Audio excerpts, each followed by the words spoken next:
C'est bon, c'est bon. Un, deux, un, deux.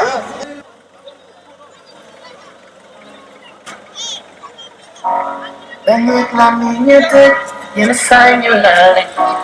Malik mo kang siniwan na si Kundayan.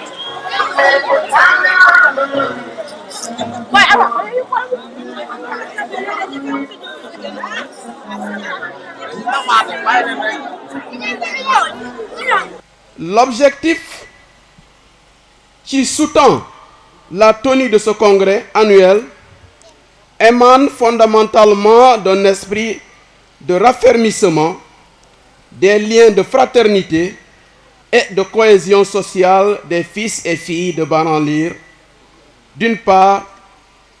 D'autre part, ces retrouvailles constituent un cadre privilégié de dialogue, d'échange à bâton rompu entre toutes les couches sociales du village pour les questions d'intérêt général et les problématiques de fond qui intéressent divers domaines de la cité, en l'occurrence les questions liées à l'éducation, à la santé et à l'environnement, le développement local, j'en passe. En effet, si nous devrons présenter aujourd'hui un bilan à mi-parcours de tout ce processus depuis les origines de ce congrès jusque-là, nous dirons sans fausse modestie qu'il est incontestablement positif au regard des nombreuses réalisations obtenues ça et là. Ce résultat satisfaisant obtenu grâce aux solutions intelligentes que nous avons pu apporter aux nombreux problèmes auxquels le village est confronté n'a été possible que grâce à l'implication et à l'effort de tous, mais aussi au leadership des personnes qui assument les responsabilités dans la conduite des affaires de notre village. Je remercie tout le monde pour votre présence aujourd'hui pour le randonnée pédestre. Et tout le monde sait que pour avoir une santé vraiment prospère, il faut vraiment faire de l'espoir. Et je remercie la population, les personnes âgées, les mamans, les femmes au foyer, tout le monde. Et si nous devons parler pour la mutualisation, et dans le cadre du projet ISMEA, certaines femmes ont eu à bénéficier de ce projet pour la prise en charge des enfants de 0,5 ans et des femmes enceintes. Et ce projet a vraiment permis à beaucoup de femmes enceintes de pouvoir bénéficier des soins à moindre coût. Parce que les enfants, c'était une prise en charge globale. Ils ne payaient rien du tout, de 0 à 5 ans. Les femmes enceintes payaient 20% des services offerts au niveau du poste de santé, que ce soit au niveau des postes de santé, au niveau des hôpitaux.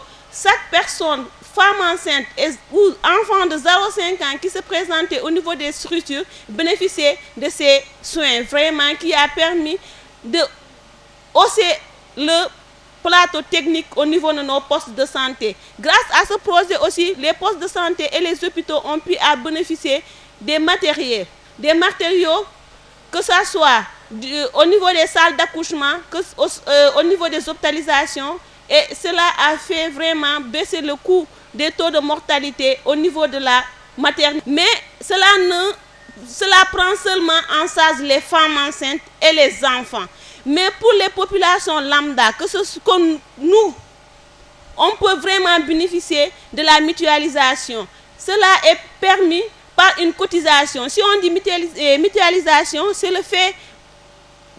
une solidarité entre les membres, une cotisation qui permet d'enrôler des personnes pour leur prendre en charge. Parce que le coût de la vie est vraiment cher en ce moment et la santé aussi est cruciale dans notre vie.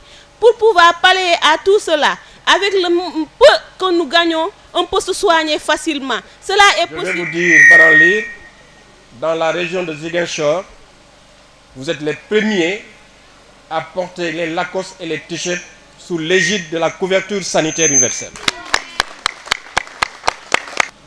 Mais l'agence a changé de nom. C'était l'Agence nationale de la couverture maladie universelle.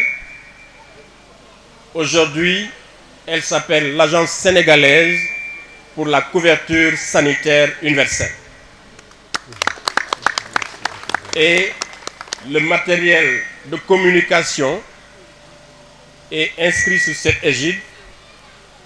Et c'est avec fierté que Baranlir a porté dans la région de Ziguinchor les premiers ce matériel sous le sceau, n'est-ce pas, de la CSI.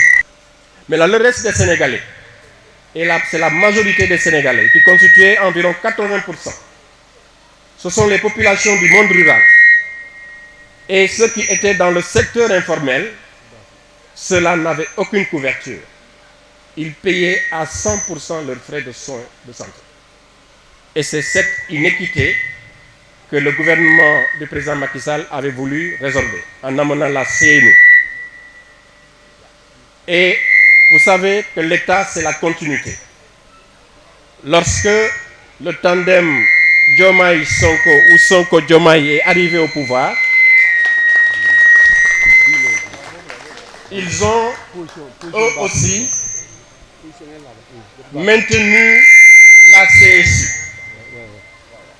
Et ils ont dit dans leur programme de campagne qu'ils vont renforcer la couverture maladie universelle. Et c'est ce qu'ils sont en train de faire avec des réformes que l'agence a enclenchées. Ils sont en train de suivre le processus. Ils ont trouvé une dette envers des hôpitaux de 10 milliards. Ils ont résolvé cette dette-là.